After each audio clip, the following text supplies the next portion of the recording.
श्यामल कोमलांगम सीता समारूपितवाम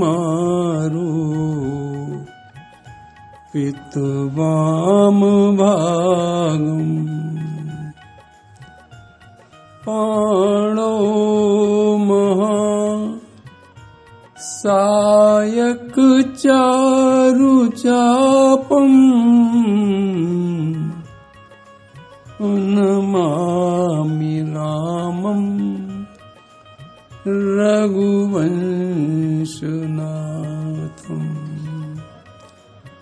नमामि रामम रघुवंशनाथम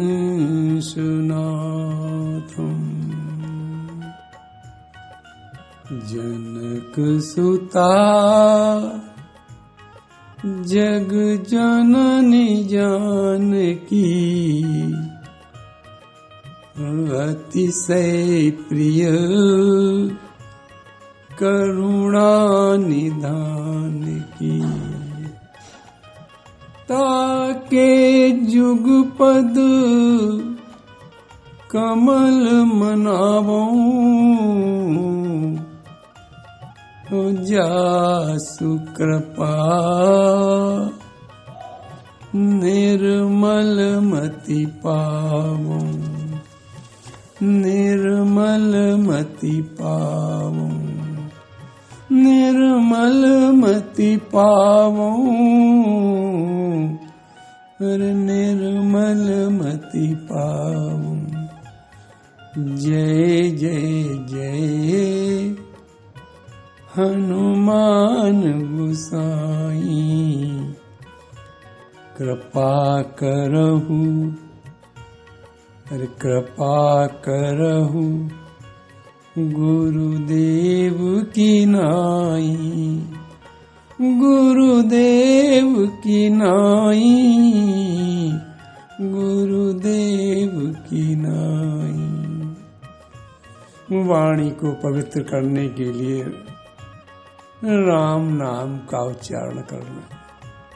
श्री राम जय राम जय जय राम श्री राम जय राम जय जय राम श्री राम जय राम जय जय राम। अभी तक आप लोग अयोध्या कांड में भरत जी का चरित्र श्रवण कर रहे थे। बाल कांड और अयोध्या कांड में भगवान के चरित्र बड़े सरल और बड़े माधुर्यमय थे। अब रामचरितमानस के तीसरा कांड जो अरण्य कांड है, भगवान की विशेष कृपा से आप लोग इस अरण्य कांड का श्रवण करेंगे। इस अरण्य कांड में 46 दोहे हैं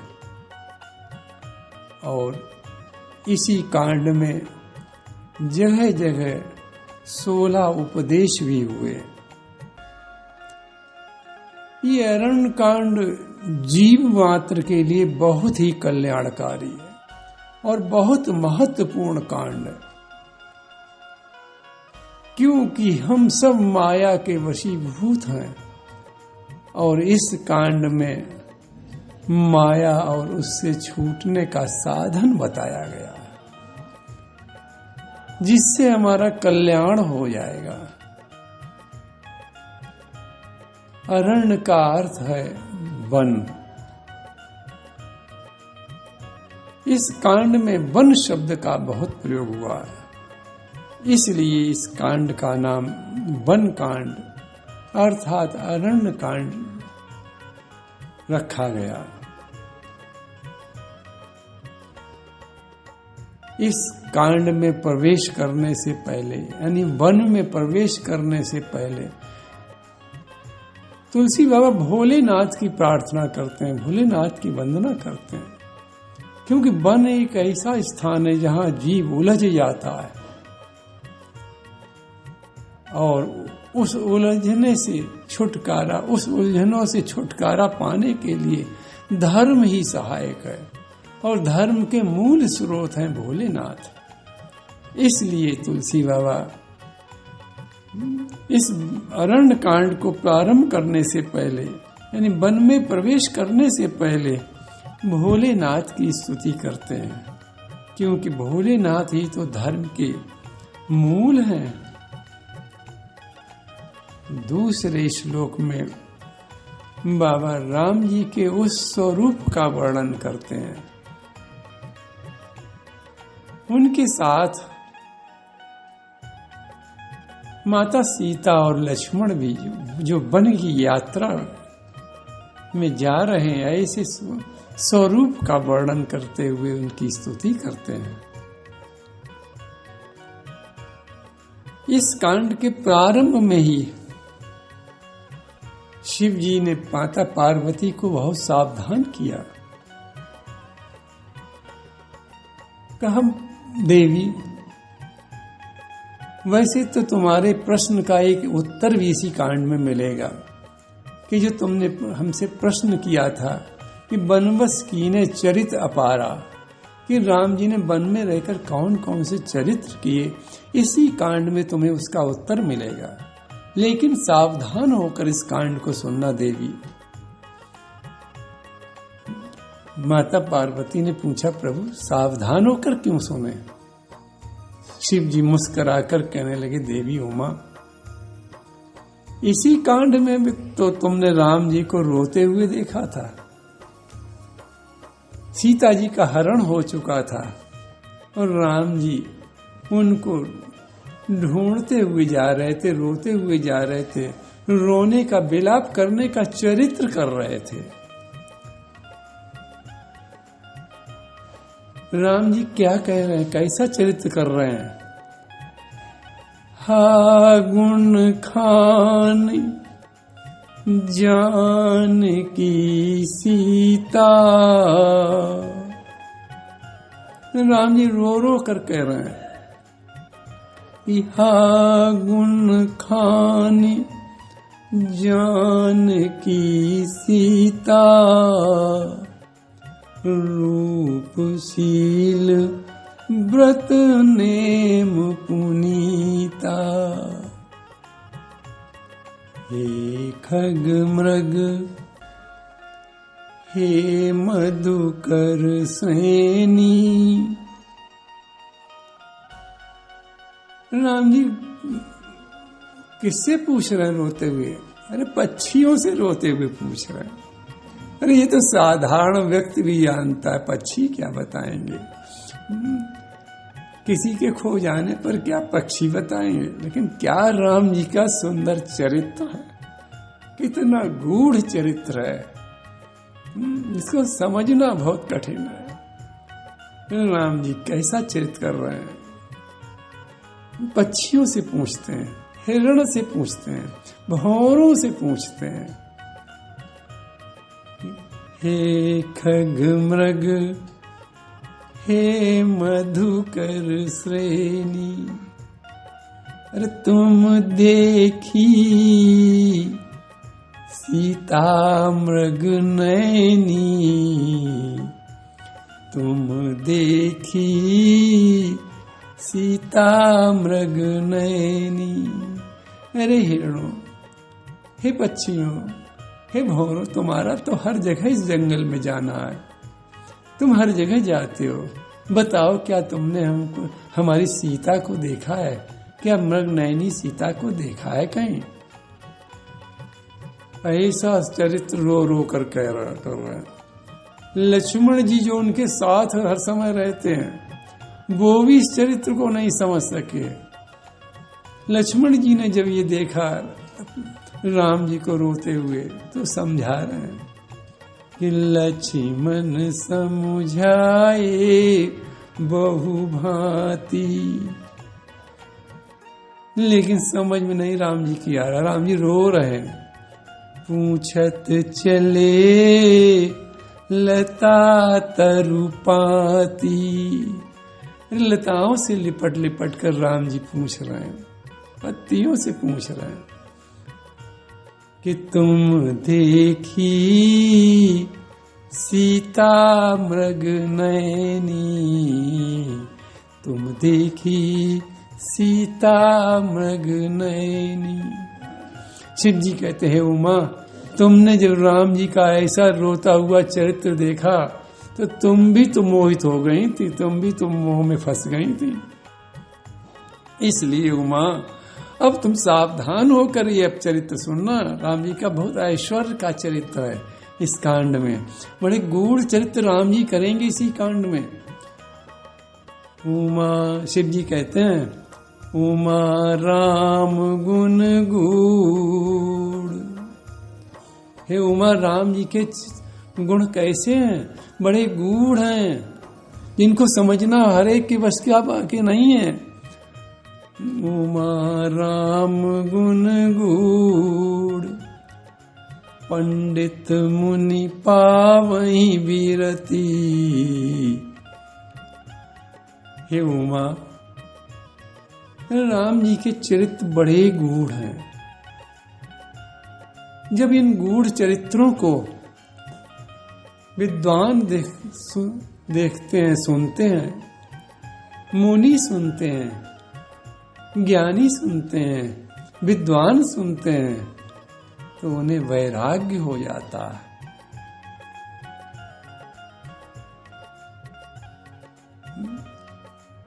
देखो, विद्वानों ने जब राम जी का चरित्र देखा, मुनियों ने जब रोते हुए चरित्र को देखा, तो उन्हें वैराग्य हुआ और वे सोचने लगे कि अरे एक स्त्री ने राम जी को इतना रुला दिया। अतः स्त्री से प्रेम करना मुनियों के लिए उचित नहीं है, विद्वानों के लिए उचित नहीं है। तो उन्हें वैराग्य प्राप्त हो गया ये चरित्र देखकर। लेकिन यही चरित्र, जब यही रोता हुआ चरित्र, यही गूढ़ चरित्र को जब उन लोगों ने देखा जो भगवान से विमुख हैं, जो धर्म से भी विमुख हैं, ऐसे विमूढ़ लोगों ने जब चरित्र देखा तो वो मोह को प्राप्त हो गए। जब ऐसे लोगों ने राम जी के विलाप के चरित्र को देखा तो वो विमूढ़ लोग मोह को प्राप्त हुए और क्या सोचने लगे कि एक स्त्री के लिए राम जी भी रो रहे हैं। अतः स्त्री तो बहुत अच्छी चीज है, स्त्री तो घर में रखने लायक है, स्त्री से प्रेम करने लायक, स्त्री से प्रेम करना बहुत अच्छा है। सुनो उमा, चरित्र तो राम जी का एक ही है, लेकिन जब विद्वान देखते हैं तो वैराग्य को प्राप्त होते हैं, और जब विमूढ़ देखते हैं तो मोहित हो जाते हैं और वो फंस जाते हैं उन चरित्रों में। तो सुनो उमा, बड़ी सावधानी से सुनना। उमा राम गुण गूढ़,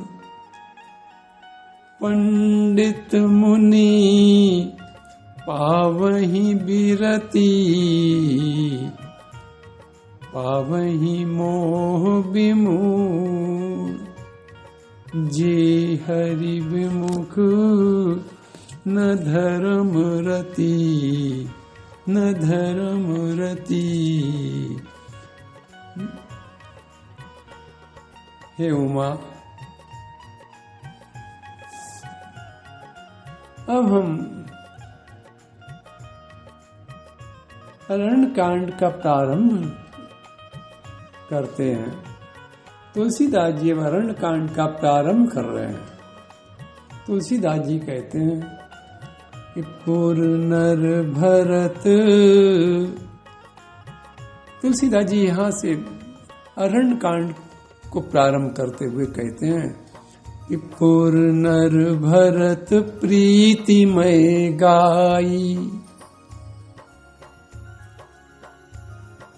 अभी तक तो हमने अयोध्या के पूर्ववासियों की प्रीति और भरत जी की प्रीति का वर्णन कहा। पुर नर भरत प्रीतिमय गाई, मति अनुरूप अनूप सुहाई।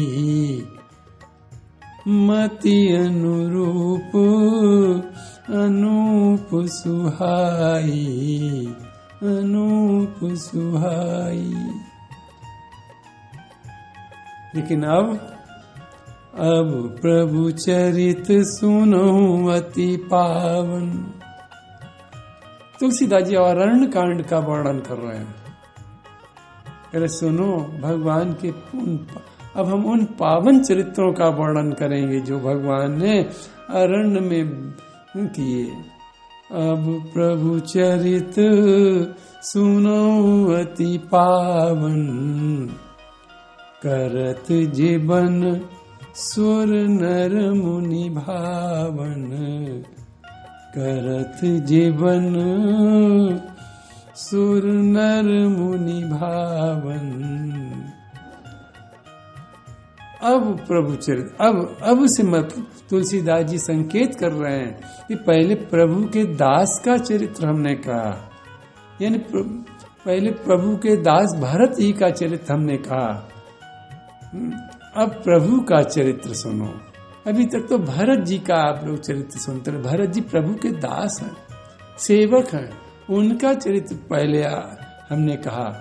लेकिन अब प्रभु हमारे प्रभु श्री राम का चरित्र सुनो।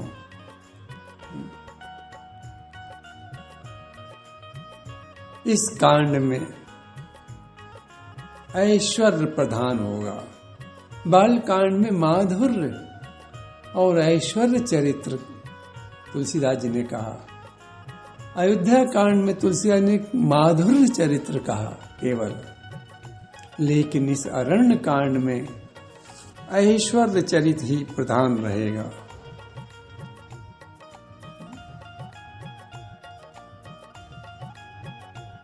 ये भगवान का चरित्र कैसा है?